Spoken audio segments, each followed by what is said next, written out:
Welcome to Go Again Gaming, brought to you by the Card Vault, Patron, and GoAgainGaming.com. Please make sure you subscribe to the channel.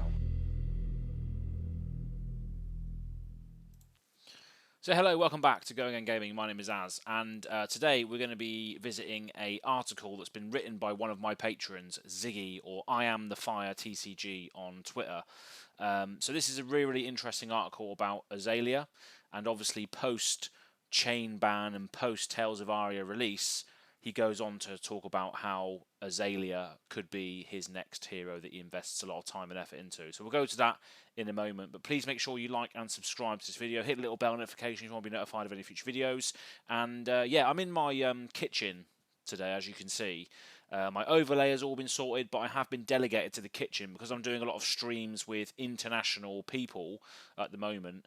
I can't do that upstairs while the girlfriend's in bed. So I've set up in the kitchen, so not the backdrop that you've come to expect from Go Again Gaming, but still, these things happen. So yeah, let's go on to the screen share.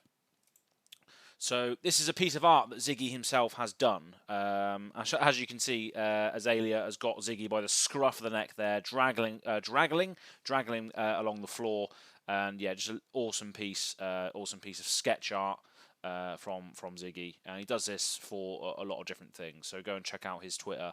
I Am the Fire TCG. So yeah, Azalea. Azalea is the OG Ranger.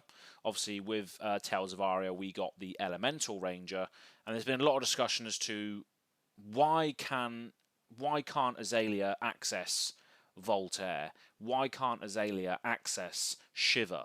Because getting the Dominate on arrows is one of the main things that Ranger can do to leak damage over the top. In opposed to sort of like arcane damage and all that sort of stuff. So I had a very interesting discusussion with Arcbound Geek on that on my Tales of Aria round 1. So go and check that out when you can. But Azalea, so let's go on to the article here. So yeah, beautiful picture drawn by Ziggy using the sort of sketch trace sort of skills there. But Ziggy has been shot by an arrow in the leg. This is quite funny. So yeah, let's go on to this. So I'm going to read this out because it's all in Ziggy's words, giving him full credit, full shout outs for this, for allowing me to cover this. So yeah, let's go down.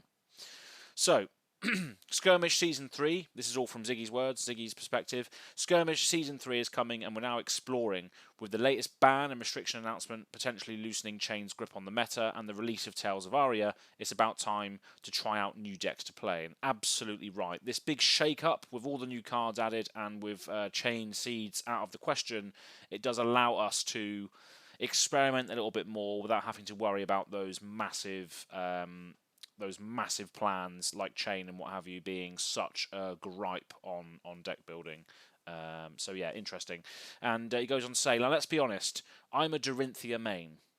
I've been playing Tall Dorinthia for as long as the day I started playing Flesh and Blood, but I do need a break from her, so my sights move towards new prospects to help me decide on what the next hero should be that I invest myself in. Enter Azalea. And hence why he's obviously drawn that picture there. So enter Azalea, interesting. So a new tale is this little subsection here. Azalea Ace in the Hole. So as you can see there, they've got Azalea Ace in the Hole, which is the Ranger hero, and they've got the young Ranger hero in Azalea.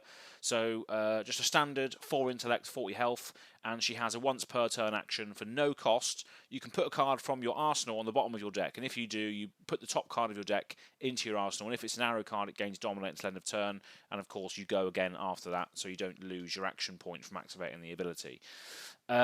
So yeah, I mean, this is the thing, is that on this hero, Azalea's hero, built into Azalea is sort of card filtering and top deck manipulation. Well, not top deck manipulation, but manipulating what the top deck is. Well, you can put top deck manipulation on here as we go into it, but you have to make sure that if you are putting that card on the top of your deck face up into your arsenal, you need to be able to trigger the extra oomph on there with the Dominate. Because Dominate is one of the only ways that Azalea really can leak damage through. Doesn't have access to arcane damage or anything else, so getting that sort of trickling damage through is done through dominating. So yeah, we want to make sure we can get that off every time. But what's interesting is this: is you can have a card in your arsenal that you don't really want to use. You can just throw that away every turn and then just, opt, not opt, but put the top card of your deck into your arsenal blindly. But you don't really want to be doing that. You do want to be setting things up to do that, which I think is the main argument as to why can Azalea not have Shiver, because Shiver is just an easy dominate, whereas Azalea is more of a setup dominate. But to be fair, Azalea's ability does cost nothing, whereas Shiver's ability does cost a one card at least. So there is also that argument, unless you're getting resources elsewhere from like Tunic or what have you. But nobody cares if you're running Tunic, because it's just non-experimental. Well, at least that's how I feel here on Go Again Gaming. So yeah, that's Azalea. So yeah, he goes on to say that like most Ranger fans, we want Azalea to work. Yes, we do. So one could imagine the excitement of seeing these new toys when Tales of Aria released. So Ziggy goes on to the 3 generic Ranger cards. I think there were, is there anything else? Any other generic Ranger? I'm not sure if there is, but these are the generic Ranger cards that he's pointed out from Tales. So we've got Seek and Destroy, which is ridiculously good. We've got Bolt and Shot and Overflex. So Bolt and Shot and Overflex come in all of the pitch values. Seek and Destroy does not. So yeah, some really good cards there for Ranger. Bolt and Shot just allows it to go again and reload, which can go, you can have go wide turns with Bolt and Shot. Overflex is just another take aim basically, but it costs 1 and it gives you an extra point on each pitch, which is quite good. Has go again and reload, and then Seek and Destroy is just a fantastic card for buffing up a massive attack and then just causing pure disruption on their next future turn. Really, it doesn't really affect their next turn because it's at the end of their end phase. So they do really have to sort of, if and when they get hit by this, they do have to then think, right, okay, my hand is gone down the drain. I have to use everything, probably not in the most sort of optimal way that I thought I could. So yeah, again, it just throws a spanner in the works, which is what a lot of Azalea's cards do if they do hit. Which is why Ziggy and myself and a lot of others are probably looking to build. So seeing the combination of these, one could tell that there is a story being told here, and the moral of the story is go tall, but that is a story told over and over again. But what if the new narrative of our favourite Ranger is more compelling than others, of new flair for violence that will stop one on their tracks and pay attention for once? So yeah. Definitely, the story of Azalea is to go tall, go massive, but again, Bolt and Shot can allow you to go wide if you want to, but going wide with Azalea is always hard because you have to fire from the arsenal, which is always difficult. So yeah, I think going with Ranger, it's very much a dominatrix strategy, as someone in my Discord told me recently. It's hit hard or be hit hard first, basically. So yeah, you want to be making sure your arrows get through, and dominate is a very, very good way of doing that, and it is luckily built into the hero. So again, having the dominate on your hero card, as long as you can set it up correctly, is potentially better than having it on your weapon, because with Azalea you can run both Redliner or Death Dealer, and Death Dealer I think is probably, I don't know, it's hard, isn't it? I think both of them are zero cost, aren't they? Let me just get this up for you. Let me just go on to internet quickly and have a look. Bit of ad hoc research going on here. So let me just get this up then quickly. So Death Dealer. Death Dealer is a once per turn action red. If you have no cards in your arsenal, you may put an arrow card from your hand face up into your arsenal. If you do, draw a card and go again. So yeah, it basically replaces the card in your hand. If it's an arrow, the card in your hand turns into what you need to attack, and then you draw a card. So you don't actually lose any cards as a result of that, which is good. Because you do have to pay for the pitch, of course, but yeah, that's a good way of getting stuff into your arsenal. Whereas Shiver does that quite easily as well. But you draw a card from this, so you're one up on the transaction in comparison to Shiver. Because with Shiver, if you had a 4-card hand, you'd have to pitch something, which is 1 card, to get the resource to put the card from your hand into your arsenal, so then you only have 2 cards in hand after that. Whereas with Death Dealer, you pay the 1, you obviously have to pitch a card for that, you put a card from your hand into your arsenal, but then you draw a card, so you're up a card with Death Dealer, which I think is quite good. And then if you can manipulate that even further, with big attacks like Ziggy goes on to say with regards to overflex and take aim and what have you, I think that's going to be, yeah, going tall is the moral of the story here, which is what he's saying. But there is other options with regards to what you can do with like bolt and shots and stuff. And then we also have the red liner as well, which is the other one, the rare from Crucible of War, which is once per turn action for 0. If you have no cards in your arsenal, put an arrow card from your hand face up into your arsenal and go again. So that's probably good for go wide, because it doesn't cost any resources to do so. You can just put something into your arsenal. It's only once per turn though. So I don't know what sort of weapon you would use with Azalea. With all these new cards added, I would just go a Death Dealer because you always got an extra card in hand as a result of replacing that arrow card in your hand with another card from the top of your deck, which is good. And again, with Death Dealer as well, if you've got a card on the top that you don't want there because you want to try and dominate, and you know it's not an arrow card, you can get that off the top of your deck by using the Death Dealer ability, which I think is another insight that maybe hasn't been shared before. So you got another option of changing that top card before you activate Azalea's ability with Death Dealer. So yeah, we've got those cards with Arya. Then we got another subsection here, Ranger Reloaded. So the introduction of Seek and Destroy and Overflex provides new heights to build damage in a single hit. So yeah, very, very true. And in addition to Take Aim and Increase Attention, Plunder Run helps ensure success in the arsenal strategy and a top choice to reload with. So yeah, you could put Plunder Run into your arsenal, and obviously if it's played from your arsenal, the next attack action card you play this turn gains some damage, which is good. I can't actually make that any bigger.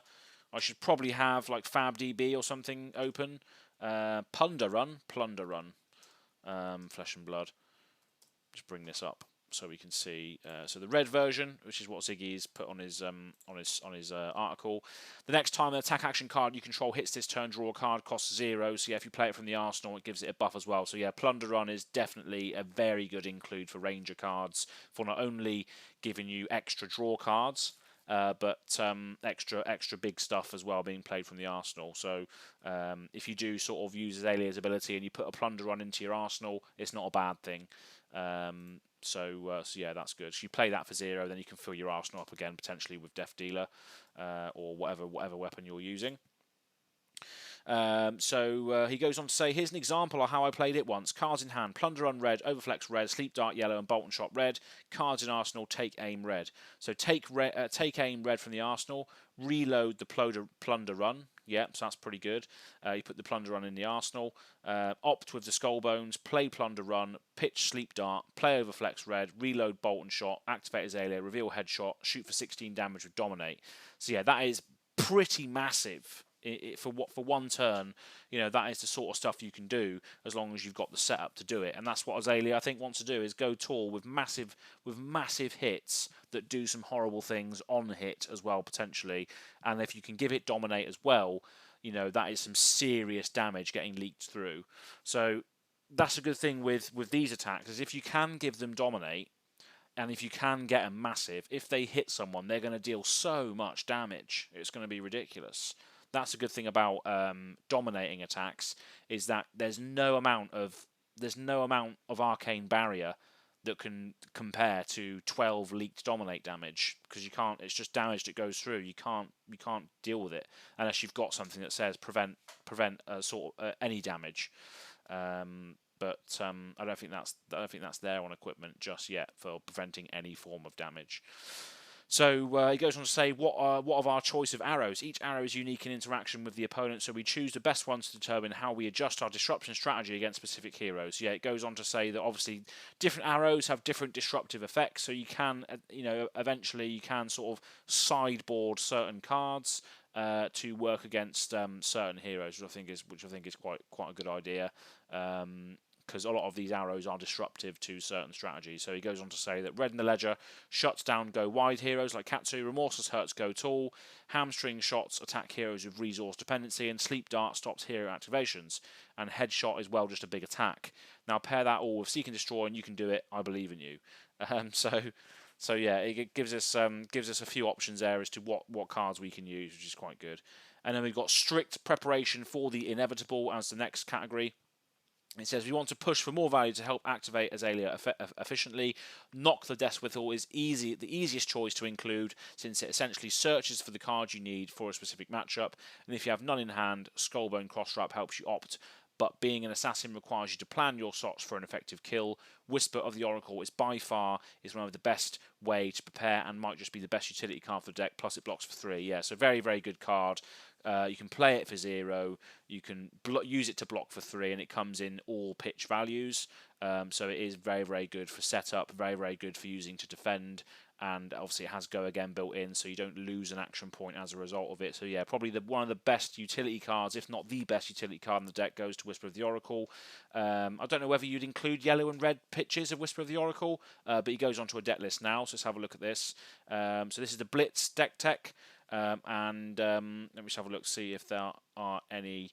It says Whisper of the Oracle yellows and blues, but no Whisper of the Oracle reds, which makes sense.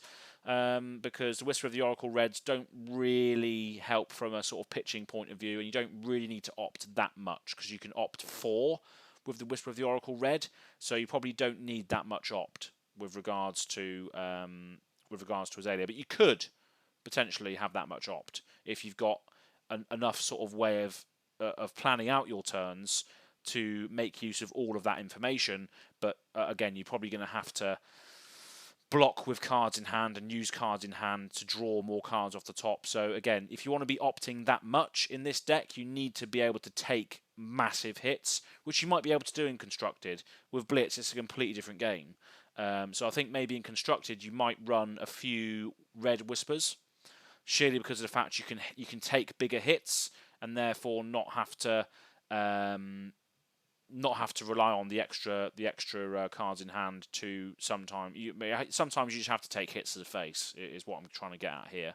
So if you want to make the most of that opt 4, then yeah, you can run that in Classic Constructed. I think is the best idea. So yeah, I'll leave a link in the description box below for Ziggy's WordPress article on Azalea. But I think it's just a nice sort of refreshing take on this hero, and it's good to see that not only myself but other people that I'm in constant contact with, and viewers of this channel also want to build Azalea post Chain meta and post Tales of Aria release.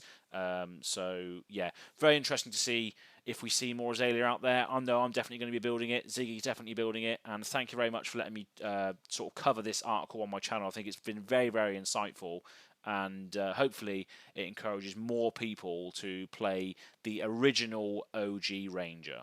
But we will see. So thank you very much for tuning in. I've been Azz, and you've been listening to Go Again Gaming, or watching Go Again Gaming, and Ziggy's article. So yeah, go and check out Ziggy on Twitter and have a look at his article. Links are in the description box below. Thank you very much for tuning in, and we'll see you on the next video. Peace out.